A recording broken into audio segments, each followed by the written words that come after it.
Welcome to Most Loved Wrestling, the place where wrestling is most loved. Right now, the WWE is like gang warfare.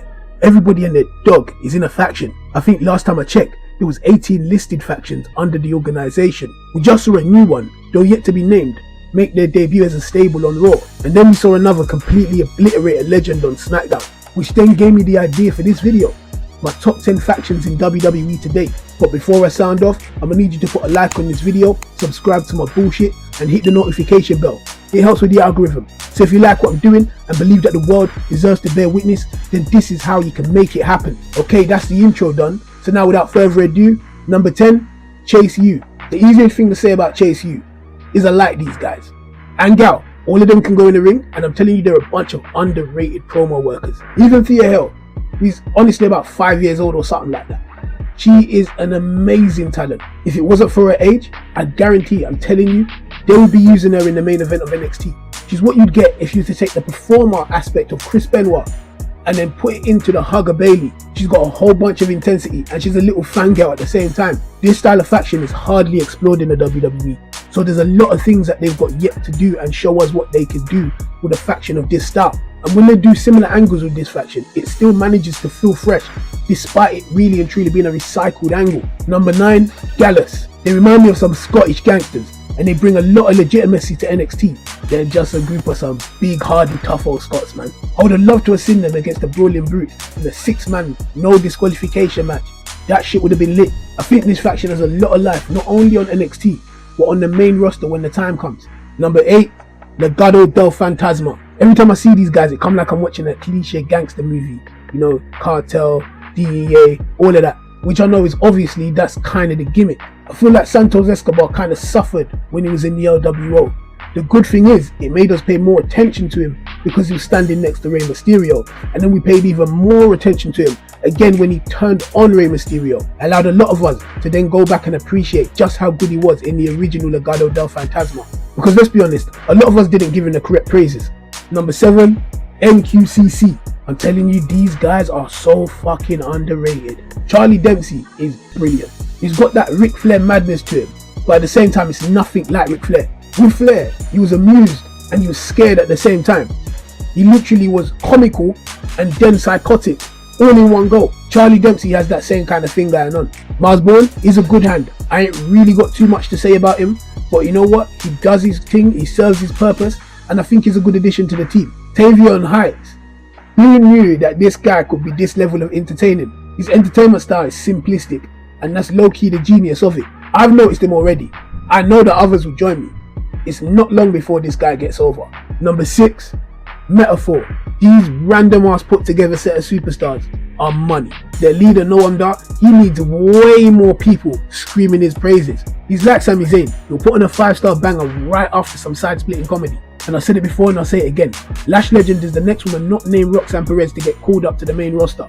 She crossed over from basketball so seamlessly. Now she might not main event any WrestleManias, but the woman is talented. I guarantee that she has a successful career. Jakara hasn't shown me much to be excited about, but she has a presence at least, I can say that. I feel that she maybe needs to be a full-time heel. She looks and feels like a heel to me, and that's probably where her bag is in the future. Now Oro Mensah, main man Oro, he stepped up in the absence of Noam Dar, and I've really enjoyed him. He's got the ability to entertain, and he still has that intensity, just like Noam does. Number 5, Damage Control. Definitely the greatest all-female stable.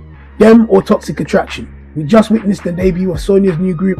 They feel promising, but only time will tell. The fact that Kairi Sane feels like the weak link in the team, that tells you just how formidable this faction is, at least on paper. They've been around for a while now, and they've been involved in some significant feuds.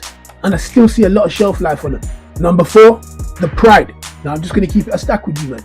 Bobby Lashley is one of my favourites ever. So yes, there is some bias, and that's why they're scored so high. You got a problem with that? Well, start a YouTube channel and tell us your opinions. The Street Profits, they're like my top 5 favourite tag teams of all time as well. Montez Ford is a fucking phenom. And Angelo Dawkins, he wears a hood to his own wedding. And he's an athletic freak. And B-Fab, always B-Fab when she shows up. Or does she say looking fab? I don't know, either way, I fucks with her. And the almighty Bobby Lashley is the man. I'll subscribe to whatever Bobby Lashley does in the future. He doesn't have to sell it to me. Trust me, I've already bought it before he's put it on the shelf. Number 3, the Wyatt Six. They've just been fantastic from their debut. People want to be talking all this shit about how Bo's exploiting his brother. But you know what? If he's exploiting his brother, you know what? It's his brother. He's got the right to do so. I am entertained. And that's all that matters to me. That's where my business starts, where my business finishes. I couldn't give a damn about some shit that has zero to do with me. As humans, we need to learn two things. Our place and when to shut our mouths. This is not our place and we need to shut our mouths. The Wyatt Six has been amazing and it's still in its infancy. But I have faith in all of them. Hence them being in my top 3. Plus on day 1, they've murdered people. And if you want to get in good with me, just keep the Grim Reaper busy. Number 2, I'm going to go with the Judgment Day. The Judgment Day, they've been carrying shit over on Raw, alongside Liv Morgan. We've been waiting on Riri with the work to return to work, and we finally got that. Tomorrow night's Raw is going to be must-see TV. And to think, when this group started, we was clowning on them.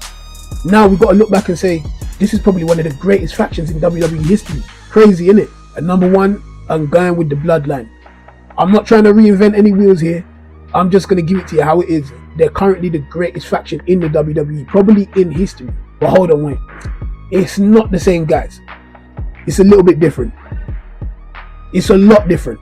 But either way, either edition of the Bloodline is still currently my favourite faction in the WWE today. Roman's Bloodline set a legacy which is super tough to live up to. So you know what?